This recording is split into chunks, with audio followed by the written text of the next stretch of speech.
কুষ্টিয়ায় সার নিয়ে সক্রিয় দুষ্টু চক্র অবৈধভাবে মজুত করে তৈরি করা হচ্ছে কৃত্রিম সংকট। শেখ হাসিনা সরকারের পতনের পরও সার নিয়ে এই তেলেসমাতি শেষ হয়নি, বরং পলাতক থেকেই সিন্ডিকেট নিয়ন্ত্রণ করছেন আওয়ামী লীগের নেতারা।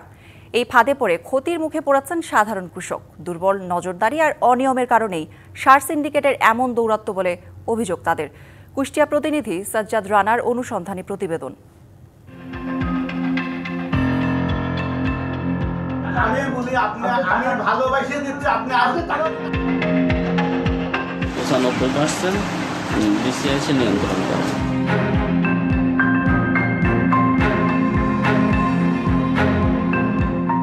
কুষ্টিয়ার মিরপুর উপজেলার ছাতিয়ান ইউনিয়নের কৃষক আব্দুর রহমান চলতি মৌসুমে 5 থেকে 6 বিঘা জমিতে আমন আবাদের প্রস্তুতি শুরু করেছেন। কালীতলা বাজারের মোহনপুর ট্রেডার্স থেকে টিএসপি, ইউরিয়া সহ অন্যান্য সার কিনতে তাকে অতিরিক্ত খরচ করতে হয়েছে 5,500 টাকা।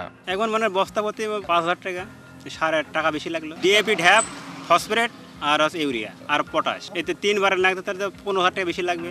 স্থানীয় কালীতলা বাজারে গিয়ে কৃষকের অভিযোগের সত্যতা মিলেছে। সার ব্যবসায়ী হাসান আলী স্বীকার করলেন বাড়তি দাম নেওয়ার কথা। কিনছে হচ্ছে 1685 টাকা, সরকারি খুচরা বিক্রয় রেট হচ্ছে 1350 টাকা বস্তা। এখানে পার বস্তায় প্রায় 350-400 টাকা বেশি হয়ে যাচ্ছে।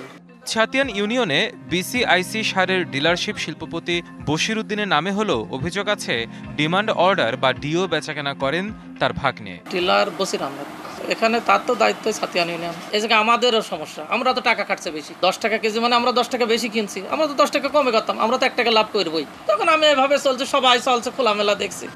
বাগুলাট ইউনিয়নের বানিয়াপাড়া এলাকার বিএডিসির অনুমোদিত ডিলার বাংলাদেশ ট্রেডার্সের মালিক আব্দুল আলিমের ব্যবসা প্রতিষ্ঠানে গোপনে আনলোড করা হচ্ছে চট্টগ্রামের আনোয়ারা থেকে নিয়ে আসা ইউরিয়া সার।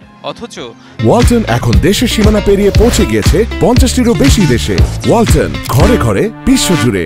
তার নামে বরাদ্দ নেই ইউরিয়া ও টিএসপির। চিটাগাং আনোয়ারা কয় টন মাল? 14 টন। আমরা sub dealer, BCIC sub dealer, urea বরাদ্দ হয় না। বিএডিসি যে সার পায় সেটা মানে একেবারে সীমিত। আপনারা কিভাবে কেনেন? আমরা তো ডিও কিনি না। আব্দুল আলিমের দাবি সারের কৃত্রিম সংকট ও দাম বৃদ্ধির জন্য বিসিআইসি ডিলাররাই দায়ী। এই সারগুলো যদি বিএডিসির আন্ডারে আসে তাহলে বিএডিসির আন্ডারে ব্যবসা করে ম্যাক্সিমাম 95% বিসিআইসি নিয়ন্ত্রণ করে। বাগুলাটের আরেক বড় সার ব্যবসায়ী রাসেল এন্টারপ্রাইজের স্বত্বাধিকারী রেজাউল ইসলাম দোকানে সার নেই, মজুত করেছেন বাড়িতে। স্বীকার করেন ডিও কেনা বেচার কথাও। আমরা হালকা কিছু মাল পাইছি, এইটা তো আনা সম্ভব না, এরকমই সেল দিয়ে আসে কি তারা আরো হয়তো কাগজ টাগজ কিনে নিয়ে আসে এক জায়গায় বেশি বিক্রি। 2500 টাকা না, 2500 টাকা পর্যন্ত আপনার না। আপনি একটা প্রমাণ দেখান। আমি নিয়েছি 5 গ্রাম নিয়েছি, রেজাল্টের কাছে নিয়েছি, ভাইনার এতে নিয়েছি 11 মাইল থেকে। ধরছে কত আপনার দেখাতে নিয়ে আসছেন? 2300 টাকা। 2300 টাকা। গুদাম দেখার কথা বললে টাকা দিয়ে পরিস্থিতি সামাল দেওয়ার চেষ্টা করা হয়। আমি বলি আমি ভালোবাসে দিচ্ছি, আপনি আসলে টাকা দিন আসেন। সদর উপজেলার কাঞ্চনপুর বাজারের আরেক সার ব্যবসায়ী মৃত্তিকার স্বত্বাধিকারী আব্দুল লতিফ, তার বিরুদ্ধেও আছে বিস্তর অভিযোগ। গত মাসে তো টিএসপি বরাদ্দ ছিল, ওটা পাইছিলাম হচ্ছে আপনার 5 পয়েন্ট কত টন যেন। হ্যাঁ, ওটাকে নিয়ে আসছিলাম, বাকি করলো, ওটা কি হলো? ওটা আমি পাইনি। কোথায় গেল ওটা? এটা তো আমি বলতে পারবো না। সার নিয়ে এমন কারসাজি আর তেলেসমাতিতে ক্ষতিগ্রস্ত হচ্ছেন কৃষক। প্রতিকার চেয়ে করুণ আরতি তাদের। সোহেলের গোডাউনে আমার মনে হয় হাজার হাজার বস্তা, খালি ওই ঠাকুরের ঘরও আছে। তো 27 টাকা তো দেয় না, 32 টাকা নেয়, কেউ কাছে 35 টাকা নেয়, কেউ কাছে 40 টাকা নেয়। বিএডিসি বীজ ও সার ডিলার অ্যাসোসিয়েশনের নেতা আবু মনি জুয়াবেদ রিপন বর্ণনা করেন সার নিয়ে অনিয়মের ভেতর বাহির। মন্ত্রণালয়ের সাথে বিসিআইসি ডিলাররা একটা সিন্ডিকেট করে এই ঘুষ বাণিজ্য যেটা আমরা বলি, এই ঘুষের বিনিময়ে তারা নিয়মিত বরাদ্দ নিয়ে যাচ্ছেন এবং তারা সিন্ডিকেট করে দ্বিগুণ দামে বিক্রি করছেন। যারা নন ডিলার আছেন ওনাদের এটা করার কোনো বৈধতা নেই, কিন্তু করছেন, তাদের হয়তো স্থানীয় প্রভাব আছে।